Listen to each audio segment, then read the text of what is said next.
The story that I'm bringing you today, it's called Bruises. And bruises are these blue spots that you get, you know, when you hit yourself or you hit somebody else, and then there's this blood going around, and then this is getting blue and bruises. I am in a seminar as a trainer. There is a children's home for teenagers with learning disabilities. The supervisor attempts getting into dialogue with two 13-year-old boys by using a role play. The boys hurt each other every day. At the least, there are some bruises. Sometimes there's also blood, and often a lot of tears.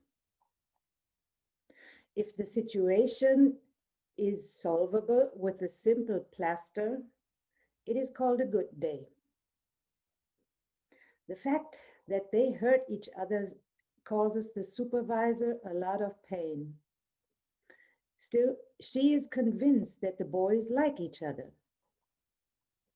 We choose to start with self-empathy to explore what is alive in her. I invite the whole group to help her discover her feelings. This kind of method is called an empathy circle. Every participant focuses on him or herself. And what is this situation or behavior triggering inside of me? How would I feel if I was the supervisor? And what would I need?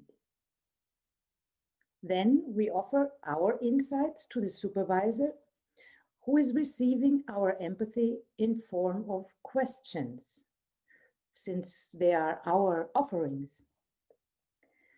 The consciousness of our own attitude when making these offerings is sincere curiosity, thriving on the belief that everything we do serves to fulfill needs.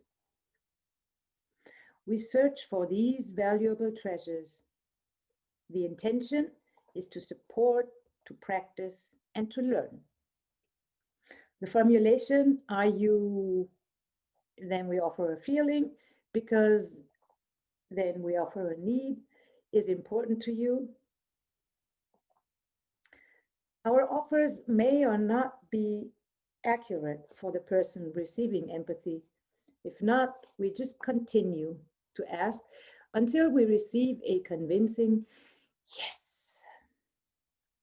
In my experience, a visible relief occurs when we finally reach the core, often accompanied by a huge exhale. The person receiving empathy calms down and finds inner peace. To support clarity, you can also check, is there more? Or is that what it is about? In our example, we discover that the supervisor has a strong need for understanding. She really wants to comprehend why the boys keep hurting each other. What could their motives be, since they were willing to pay this painful price on a physical level? We choose two representatives to play the role of the boys. The three sit down. The boys side by side, opposite to the supervisor. I am so fascinated of how quickly people can slide into the role of playing someone else. The entire posture, movements, facial expressions, and gestures of the role players change. The boys immediately remind me a bit of John Wayne. They're sitting up straight on their chair, shoulders back, chin up, chest out, legs spread. The upper body slightly bent to the other boy, and they sit just far enough apart that a little nudge is always possible. So I invite everyone to notice and focus on the body language of these boys. Their posture reveals a lot and provides me with valuable approaches when we go searching for their feelings and needs. Now the task for the supervisor is to empathize with the boys. The rest of the group is there to support her. We guess. You guys look very relaxed. Is that true? Yes. Somehow you radiate a lot of strength.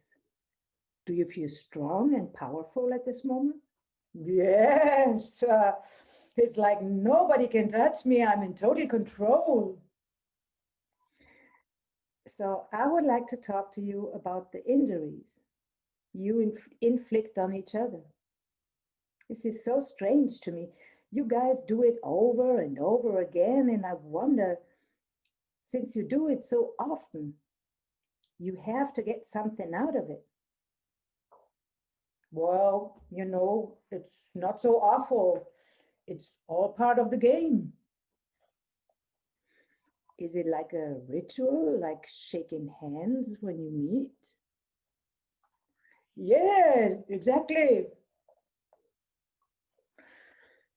So by asking more deeply in this manner, we found out that this behavior is also a good strategy to show mutual strength. And somehow, this is even nurturing trust.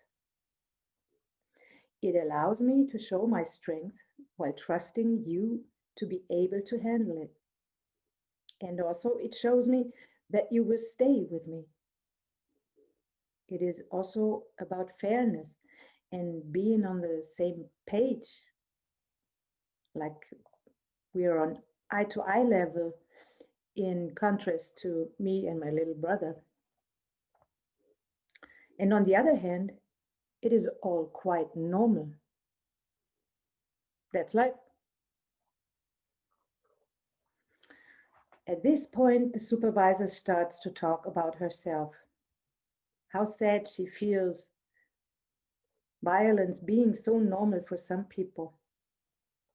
She adds that she will not give up on the boys because she really cares about them. She's convinced that there are other strategies to meet all these beautiful needs besides hurting each other.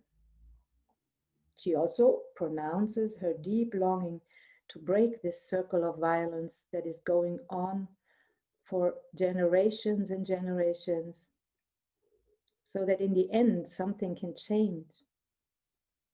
The boys react astonished. Really? Is that possible? How?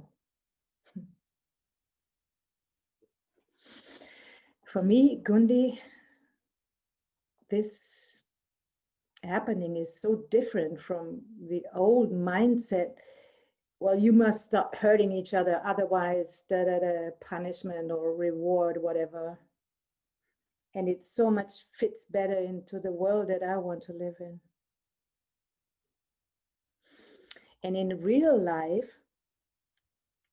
this would be the point where the search for new solutions could begin. Now is the time for tips and advice. The supervisor could share what strategies she has in mind. Perhaps she could share the ones that she's using herself. Bearing in mind that the boys are boys and not girls. Perhaps something physical, but at least clear of violence. The boys could be inspired by her suggestions and develop their own ideas. They could try them out, and after some time, maybe 2 weeks, come back together again and see if their strategies worked, if they were really helpful to meet all their needs. And if not, they could look for new strategies that meet even more needs. A little add-on from me. When I was sharing this story with my husband, and I arrived at the point where I described the posture of the boys. He adds that many people experience such a posture as a provocation. I'm surprised because I only perceived it as, oh man, now we have to sit here again and talk. But okay, it doesn't matter. I'll survive.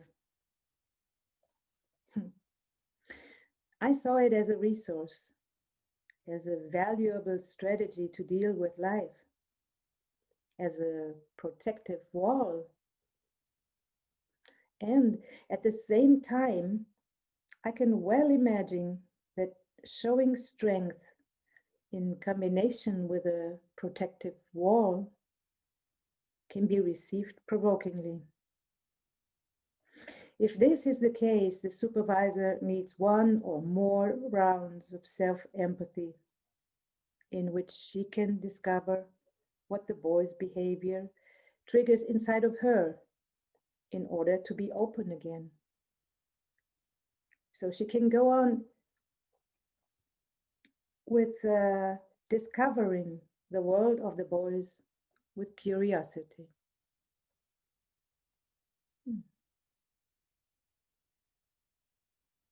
1 minute of silence to let the words settle.